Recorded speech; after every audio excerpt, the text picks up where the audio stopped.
How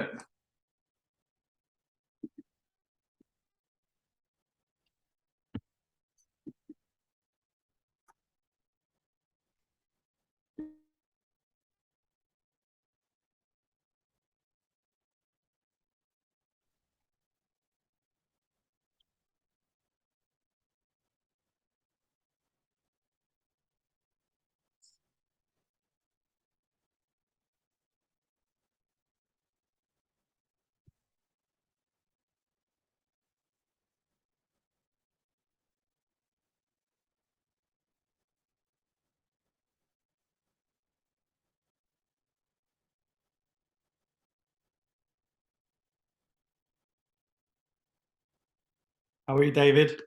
Good, mate. You ready to rock and roll? I am. Yeah, good lad. We're just going to let some lads in and then we'll get started. Easy, mate.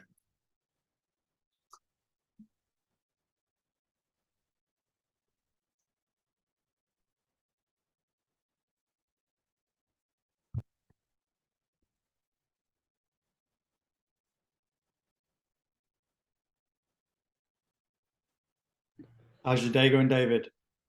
Yeah, good. Good. Busy day today, but that's all right. It's always good. Yeah, nice one. How you doing, Adzi? Yeah, good. Yourself? Yeah, not bad, thanks, mate. Bit excited? Yeah, mate. Are you excited? Absolutely. Yeah, that's good. Absolutely. I've been, so I'm trying to work out how to use this thing. Bringing all the excitement from the bottom of Australia, mate. Yeah, that's it. I'm the only idiot that lives down here. Where are you from, Adzi? Adelaide. Ah, right, okay. The wine country. Yeah, so The wine city. that's it. I live about 5 minutes from McLaren Vale, so it's pretty handy. Yeah, that's awesome. How are we doing, Mike? Long time no see, Mike.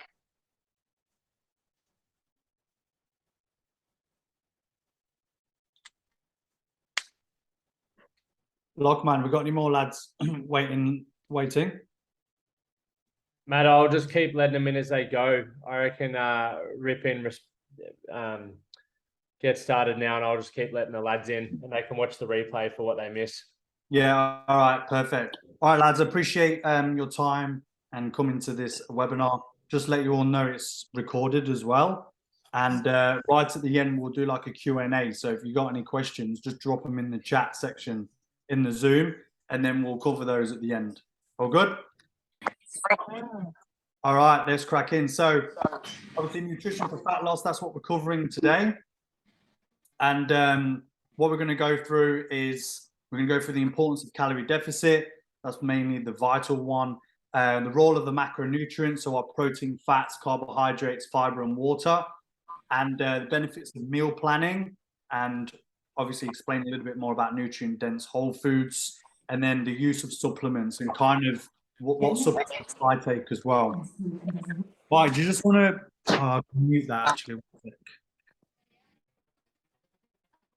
Okay, so calorie deficit. Now, this is the main thing really. Like if you're not in a negative energy balance with your diet, you won't lose weight, regardless of what kind of diet you're on, whether that's keto diet, whether that's low carb, low fat. These are all cognitive restraints. These help you eat less food or less calories, which will then help you lose weight.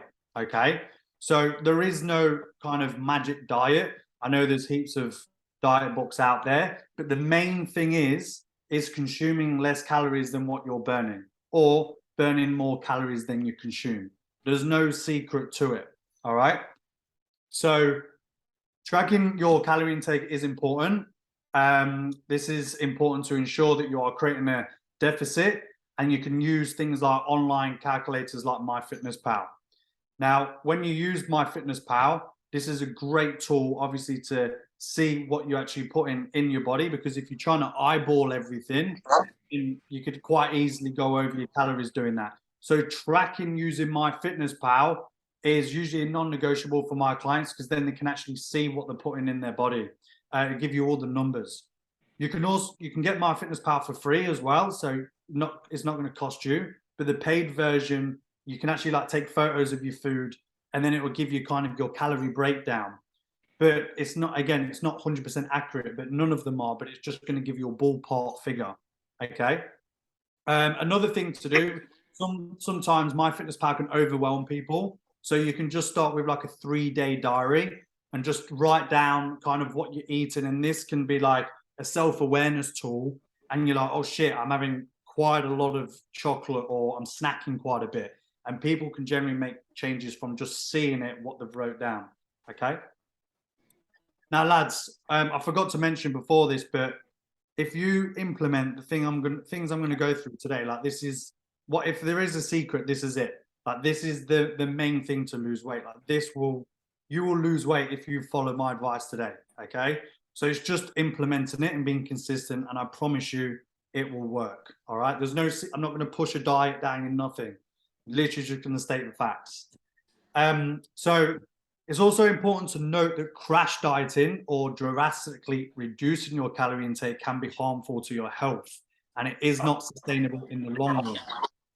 The reason being is when you reduce your calories too much, one, it can reduce your energy levels. Two, it can impact your sleep. So if you're not sleeping as much, obviously your stress levels are going to be through the roof. Three, if you're not sleeping as much, that could increase your appetite. So you're probably more likely to eat more. But also a major one is that you can lose muscle. So when people go on these like 1,000-calorie diets a week, yes, obviously you're going to lose weight. You're starving yourself, but you're going to lose a lot of expensive muscle tissue. So there is a way of doing a calorie deficit. It's not just eat less. All right. You've got to do it right so you don't get rid of all the muscle that you've built up. Okay. Now, to create a calorie deficit, you can either increase your energy expenditure through exercise or reduce your calorie intake through diet changes. A combination of both is most effective. So at the start, I said that you've got to be in a negative energy balance, which is consuming less calories than what you're burning, or burn more calories than what you're consuming. Now, it makes sense if you eat 300 calories, right? If you eat less than 300 calories, it's a lot easier to do that than burn 300 calories, okay? However, I'm not saying don't exercise, because as we know, exercise has its benefits. Exercise is going to help your heart, it's going to strengthen your heart, it's going to increase your fitness, you're going to build more muscle. So they both work together, okay? If you're going to start with your nutrition stuff, your calorie deficit, I recommend starting your exercise straight away. It's the Robin to the Batman, all right? Okay, move on. Lads, if you've got a notepad and pen, I recommend getting this out. If not, you're going to be able to watch the recording on this. But I'm going to literally take you through how to work out your calorie deficit now. All right? Okay. So we're going to start with your BMR. Okay, so we've got to calculate that first. Now, this stands for your basal metabolic rate, which means the amount of calories you burn while doing nothing at all. So we've got to work that figure out first. Now, I've gave you kind of like some ranges there. So if you're a man aged 18 to 30, you've got to do that equation. If you're a man aged 30 to 60, you've got to do that equation. Okay. Now, we're gonna do one based off an 80-kilo male today. All right. So this 80-kilo male, he's going to be 30 to 60. And so if we put in 80 kilos, so we're going to do 14.2 times 80 kilos plus 593. And that gives our BMR of 1,729. Okay.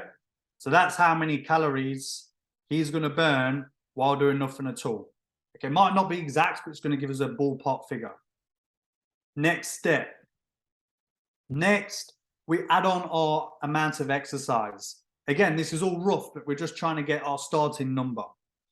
So sedentary would be someone who doesn't exercise at all, doesn't really move a lot. Light activity would probably be someone who walks most days and doesn't really exercise. Moderate activity would probably be someone who exercises 3 to 5 times. This is kind of the number I would use for most clients. And then high activity would be more like a CrossFit athlete. And then extremely high activity would be more someone like who does Ironman stuff or triathlons, okay? For this instance, we're going to say our 80 kilo male is moderately active. So now we're going to go 1729, which is our BMR. And we're going to times that by 1.55 because that's our moderate activity. Okay. Now this gives our number 2,679.95. Now this is our maintenance number. So now we've worked out how many calories we need to consume to stay the same weight. Okay. That's what we've worked out. So BMR plus our activity factor. Now we want to be in a calorie deficit. We don't want to consume our maintenance amount of calories. So we want to reduce our weight. So that's when we add in our calorie deficit. Boom. So minus your deficit. Now we're going to take our maintenance number, which is 2679.95. And we're going to do a moderate deficit and we're going to do 20%. We're going to do a 20% deficit. So we're going to do, that's 535 calories we need to minus off our maintenance to be in a deficit. Okay. So when you work out your deficit, if you go extreme, you're probably going to get hungry pretty fast. And when your weight comes off and then it stops coming off, you're probably not going to have anywhere to go. So I would recommend, if you are starting out your weight loss journey, starting with like conservative side, so 10 to 15%. And then once you've been on that for like 2 or 3 weeks, the weight's still coming off, we stay on it. And then say your weight stops and doesn't come down anymore, that's when I'd increase the deficit a bit more. That's when we'll drop it down another 5 to 15%. Okay. So we've worked out our BMR. We've worked out our maintenance amount of calories. We've now worked out our calorie deficit. We've minus 20%. We've done a 20% deficit. So that gives us a total calories of 2,144. Okay. That's a 535 calorie deficit. So now our 80 kilo male is going to consume 2,144 calories and he's going to keep consuming that consistently. And the weight should come off. All right. Next. So I'm just going to go back a sec, actually. 1 second. All right. I just need to explain something. So when the leaner you get, so the less weight you start to lose, the less leptin in your body will be increased, will come into your body. Okay. Now, leptin is a hormone that makes you feel satiated. So it makes you feel normal, all right, not hungry. So the less weight, so the more weight you lose, the more your body's trying to fight against it and get hungry. That hungriness is a hormone called ghrelin. Okay. So your body, as you do this, your body's going to try and fight against it and try and balance out. So when you get hungry and when it starts to get hard, that's normal. You got to keep going with it. Okay. Because your body's trying to fight against it. All right. Obviously, if you're really starving, that is bad. But we're not talking about extreme starvation. We're just talking about a little bit of hunger there and there. Okay. All right. Moving on. So now we're going to talk about the macros. So we've worked out how many calories we need to consume in order to lose weight.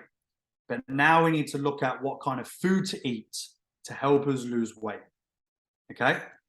So our 3 main macronutrients we're going to speak about today are our proteins, carbohydrates, and fats. Now, carbohydrates are our body's primary source of energy. So I recommend, even to most of my clients, of consuming most of their carbohydrates around their training. So actually around 70% of their total carbohydrates around training, because that's when they're going to need the most energy throughout the day, probably, unless they're like a trade worker or something and they're moving quite a bit. But as a general rule of thumb, try and consume most of your carbs around your training. Fuel yourself for what you need to be fueled for. The next macronutrient is our proteins. And obviously this is essential for building and repairing muscles, but it's also very satiating. So if you're limiting the amount of calories you're consuming, you want to be eating food that's going to make you feel fuller for longer. And that's why we keep the protein high, so that it makes you feel full. Okay, same with fiber. All right, protein's obviously good for building muscle, but it's not only that. Protein's literally in most of our body cells, helps with pretty much everything. So it's a very important macronutrient. Obviously, fats are important for hormone production and heart health as well. Obviously, joints, and we'll talk more about supplements with fats as well, but they're healthy. Having your unsaturated fats, so like avocados, olive oils, omega-3s, these are great.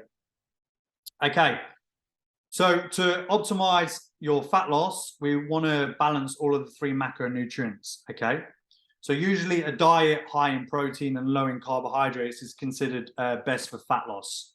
All right, but again, like I said, the best diet, there is no best diet. It's going to be the diet that works for you. So if you want to choose like a low fat diet or low carb diet, and you think that's going to help you achieve this, then go for it. Okay.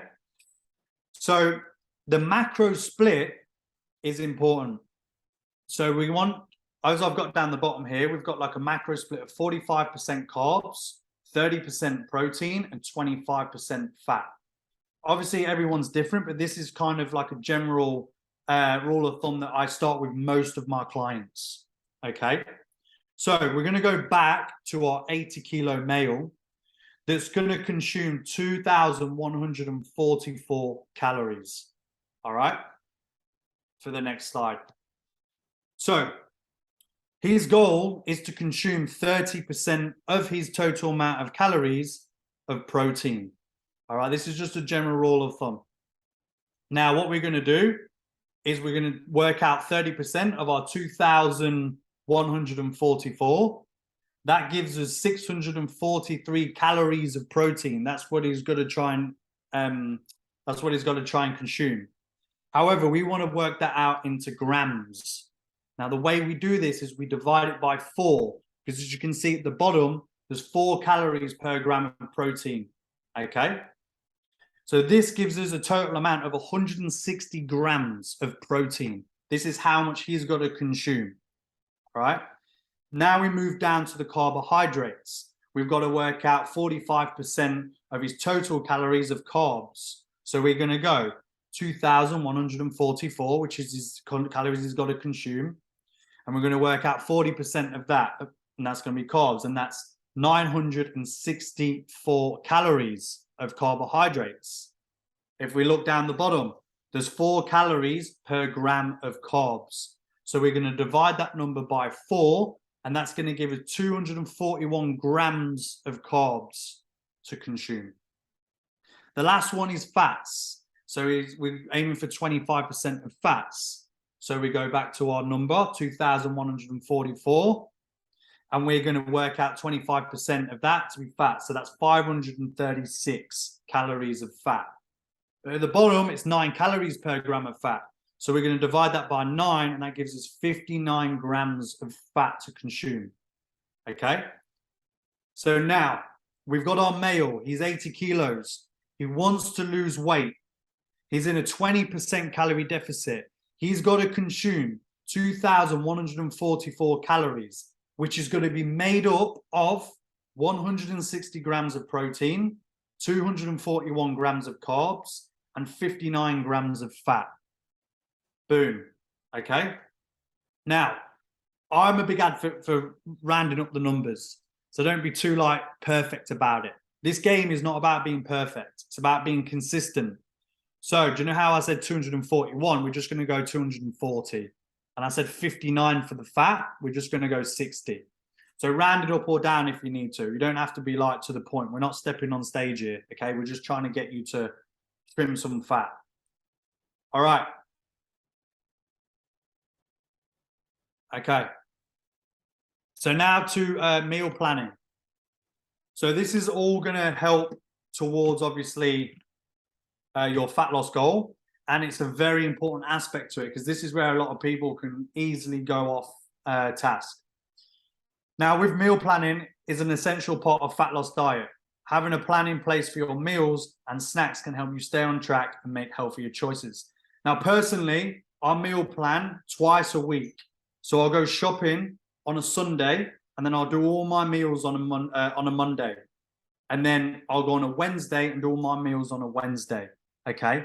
If you plan your meals, you're less likely to go for like quick food or fast food or sugary treats, all that kind of stuff to quickly like give you a bit of a fix. So honestly, the people that track the people that meal plan are usually ones that get the results.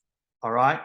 So if you've got it in your fridge ready to go, then it's going to be, you're less likely to go for stuff that's not going to be healthy, or it's a lot of fat or a lot of calories. Okay. Now, eating nutrient-dense whole foods such as vegetables, fruits, lean proteins, and healthy fats. Now, some people, they don't like to track their calories all the time. It's too much for them.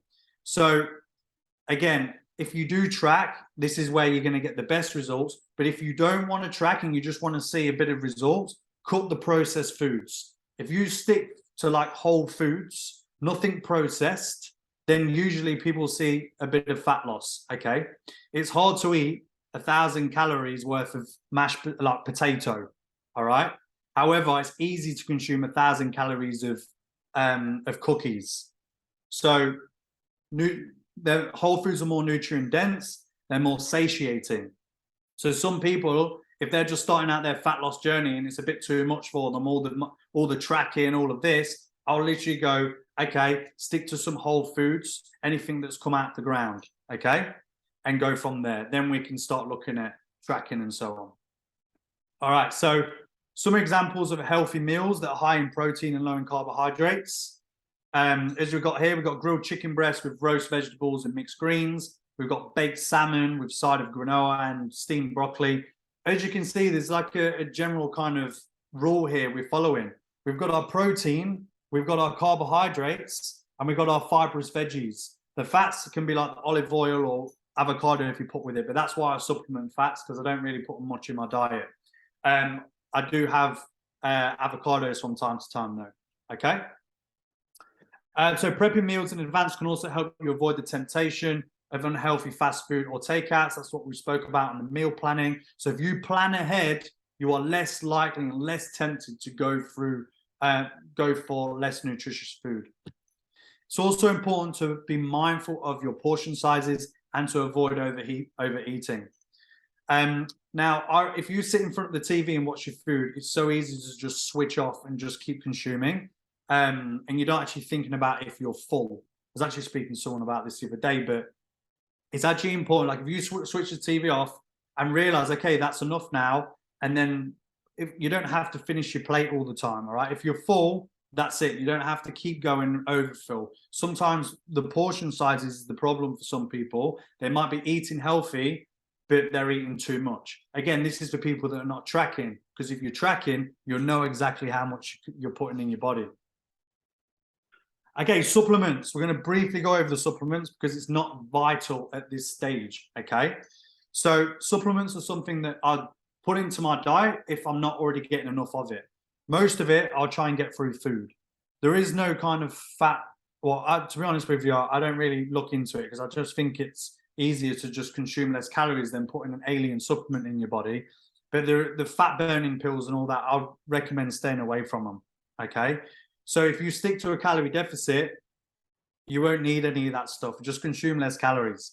Anyway, so supplement wise, ones I take is creatine. So that's good for building muscle and strength. Whey protein, because my protein's like 200 grams of protein. So I struggle to consume that all through food.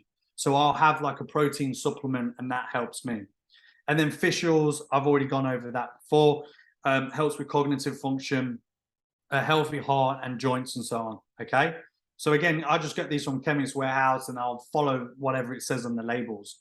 But usually I won't really point people down the supplement avenue unless I've really seen them try and get their macronutrients in or hit their calories. Usually, if someone's like vegetarian or vegan, they may have to start supplementing protein. All right. Okay, so the Strong Men of Value Academy. So like the stuff that we've kind of touched on there, like with the high protein meals, with the calorie deficit, we have all of this in the Strong Men of Value Academy. You literally have a step-by-step process to guide you through it all. Now with a calorie deficit, it's just a tool to get you to the weight that you want to get to. You don't stay in a calorie deficit forever. So it's actually a good idea to just dial it in, get to the weight that you want in 8 to 12 weeks or however long it's going to take you. And then once you're there, you need a reverse strategy. And this is something that we taught to in the Strongman of Value Academy. It's a bit more in depth, but it's how do you stay that weight now? How do you not go back to square one again? Okay. So it's a reverse dieting strategy. And that's something that we go through in the Strongman of Value Academy, and obviously a little bit more on hitting plateaus and so on, because this can happen through your fat loss journey. Okay. Now in the Strongman of Value Academy as well, we have a community. So if you do have if you do get stuck, or if you want a different perspective, or you're struggling with something, there's always lads there to reach out and help you with this process. Okay. You've got us coaches, there's experts there as well to help you through it. All right. So proper nutrition is essential for achieving fat loss by creating the calorie deficit. There is no, I'm going to say it again, there is no amazing diet out there. Literally, if you just consume less than what you're burning or burn more than what you're eating, you will lose weight. But if you're not tracking it, if you're not tracking using your MyFitnessPal or using a digital weighing scale and doing it properly and you're eyeballing it, it's not going to work. Okay, it's a bit like trying to save for something but never checking your bank balance. All right, you've got to track, and you've got to be consistent with it. Don't beat yourself up if you have 2 days off. Just get straight back onto it. It's not the end of the world. Straight into your deficit. It might hold you back a little bit, because straight back on the bandwagon, straight back into your deficit. That's something again we talk about in the academy. And that's having diet breaks, refeeds. These are all part of it as well. Okay. Remember that fat loss is a journey, and it does take time and consistency to see results. Don't get discouraged, and don't compare yourself to others. Everyone loses weight at a different rate. A lot of people I've coached, their weight will shoot off at the start, and then all of a sudden it will stop and then probably come up a tiny bit. But we don't panic. It comes off again. Okay. So weight loss isn't linear. It won't just keep going down. It will plateau, and then you have to jog it to get it going again. All right. And that comes down to maybe reducing calories another 5 to 15%. Okay. So that's it, guys. I think we're dead on time there. But I hope this presentation has provided you with the information that you needed. Literally, that is it. I know it sounds simple, all of the numbers out there, but you can watch this back. But literally, if you want to lose weight, the key is a negative energy balance. You can lose weight eating pizza, right? But I'm not going to promote that, because it is not healthy. You're going to ruin all your insides and stuff. If you had 3 slices of pizza a day, you'll lose weight. But obviously, it's not nutrient dense. It's probably going to clog up your arteries. You're going to increase your visceral fat. All right. So negative energy balance, that is key. Hope you enjoyed it, lads. Thanks for tuning in.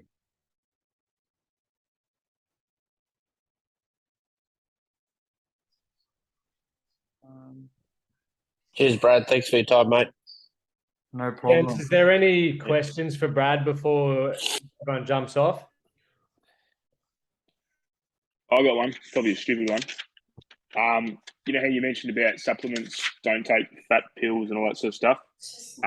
Pre-workouts, is that the same? Stay clear of those.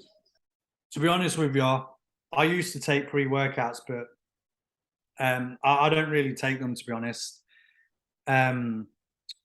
I usually kind of go down to, why do you need to take the pre-workout? Is it why you're lacking the energy? Are you fueling yourself with the right foods? I'm someone that trains 2 hours every day, and I don't take a pre-workout. So I'm kind of if you ask yourself why you need it, and then is it because you need to work on your sleep? Is it because you're not fueling yourself with good food? Because as you know, throughout a work day, I'm just going off anyone in general here, but if you're eating sugar and stuff, your energy levels are up and down, right? Or if you've had a long day at work and you've not filled yourself with good foods that are going to give you energy for a longer period of time, then your energy is going to drop. So caffeine is actually proven to be the best pre-workout supplement there is, but it's just because a lot of people consume it a lot that you get a bit desensitized from it. Now, if I have because I don't drink caffeine either, I don't have coffee, don't have pre-workouts. If I have a coffee, Lockie knows what I'm like. I'm running through the walls. My body's just like takes me to another level. So I can't really answer you. I can and can't answer your question there, Adzi, because I don't really take it myself, and it's not something I'd point that to someone to have for their fat loss journey to give them energy. I'd kind of go down the route of looking at, okay, how do we increase your energy through food and other things? Does that make sense? Yeah, for sure. Yep, absolutely. Another question I had, sorry guys, it's Chris here, is when you're talking about the splits before between, let's just talk about the protein, 160 grams of protein per day for an 80 kilo guy. One kind of, I don't know, problem I have, and this may seem silly to others, but that's 160 grams of net protein, isn't it? That's not 160 grams of, say, chicken per day. That would be, if we were talking about chicken, that would actually be 400 grams of chicken to get 160 grams of protein. Yeah. So if it's not just going to be chicken though, is it? Like everything has a bit of protein in it as well. Yeah, exactly. Yeah. So what's the question? So that's the kind, I suppose, what you've got to do is, try and figure out the best bang for buck. You know, when you're looking at protein, it's obviously not the best bang for buck, and health-wise is obviously going to be, say, a lean meat rather than a very marbled steak. Or, so you're trying to get in 400 grams of lean protein per day, gross chicken, for example, to hit that 160 grams of protein. Yeah, correct. Yeah. But if you, so you're right there, like, it's choosing the lean sources, like lean, like, to be honest with you, like my main protein sources, I had duck today actually for the first time ever. So today doesn't count, but, which was well nice. But like, I'd usually have chicken thigh just because I find chicken breast a bit dry. It's not a big deal. I still don't go over my fats. And then you have like the leanest ground beef I can get at Woolworths. And then I'll just go in my fridge a sec. So I bash these in as well as snacks. So like 15 grams of protein there, Chobani. And then I have like this as well. So I have my whey protein there. So whey protein powder. Yep. So that's got 25 grams per serving. So as you can see, I'm trying to consume 210 grams of protein I try and consume a day. So I can't get that all just through food. So that's why I'm supplementing this as well. So I'll have that twice a day as well. Okay. So it doesn't have to just be meat. You can get it through different forms, but you're correct. Like choosing the leanest source is definitely going to be the easiest for you to do. But 160 grams shouldn't be hard to hit. 160 grams shouldn't be hard to hit. If you're planning your meals, if like you're having breakfast, lunch, and dinner, and you're looking down at your dinner plate, and you see a fistful amount of protein on there, meat, you'll hit it for sure. And then if you're having one of those as a snack, there you go. Perfect. Thank you. No worries. Any other questions, lads? I've got a quick one. I've been doing this for the last 6 weeks, doing the calorie deficit. I've found that every time I eat breakfast, I'm having too many calories throughout the day. So I've just been skipping breakfast. Is that bad to skip that meal and just have the lunch and dinner, or is it fine? Fine, mate. If that's what works for you, that's what you got to do. Yeah. Like I said with the diets at the start, the best diet is the one that you're going to stick to. So if you don't want to consume breakfast in the morning, then don't. Personally, I think breakfast is the most important, and I like to have breakfast because it gives me energy in the morning. So it gets me ready. Obviously, I've got to coach clients at 6 a.m. So I like to get something in me so I'm focused. I've got nutrients in me. Yeah. And I feel ready to go. So everyone's different. Are you training in the morning or do you Yeah, train? mostly in the morning. Yeah. So you do I your usually have exercise in the banana morning. and a coffee before I train, and then I won't eat until about 11 o'clock. Yeah, right. Okay. So if you're training, it's a different story. I would recommend eating in the morning if you are training in the morning. Yeah. Okay. Again, one for energy. Because if you leave it too long as well, like after training and stuff like that, and you've not eaten, your appetite can ramp up. So it makes it harder to go for stuff that's high in calories and all that kind of thing. So then you end up stuffing your face. But I know some people love fasting. I know some people like to do cardio fasted and all of that. But personally, if you're doing weights and stuff, I would recommend getting at least something beforehand and after. Maybe not something too heavy on the stomach, but at least 20 grams of protein and around 40 grams of carbs before or after. Yeah. For sure, yeah. Or even like an amino acid. I know I've not spoke about that as a supplement, but if someone's doing it fasted, I'd get them to look down the route of having like an amino acid in the morning just to protect the lean muscle mass when you're training. Yeah. Okay. Using that fuel. So that's another fasted thing, but something else that you can think about. But yeah, man, if your goal is to lose weight and it's working for you, not having it, and you feel that your energy levels are great, then keep doing what you're doing, mate. The main thing is just staying in that deficit, and whether you've got to do that through fasting protocols, intermittent fasting, or whatever diet to get you there, then that's it. Yeah, beautiful. Thanks, mate. Any other questions, lads? All right. Well, lads, if you want to find out more about our programs and stuff, and you want a bit more help with it, groups to hold you accountable, help with your fat loss journey, just visit our website, www.themanthatcanproject.com. I think I said 4 W's then. But yeah. So yeah, lads, it's been a pleasure. Lockie, I'll pass it over to you now if you want, mate. Mate, you nailed it. I don't need to say anything. Thanks for jumping on, guys. We will post the recording in the Facebook group. So like Brad said, if you wanted to go over any of the materials, I think we'll throw a bonus worksheet or like PDF thing for you guys with the calorie diary thing. I can't remember what it's called, what you call it, Brad, but we'll put that in there in the event thing for you guys as well. So you can use that and go through that process for yourself. But yeah, aside from that, appreciate it. And yeah, if you got value from it, share the recording with mates or whatever that you feel would get some value from it as well. Thanks, lads. Take care, gentlemen. Bye. Thanks everybody. Thanks, guys.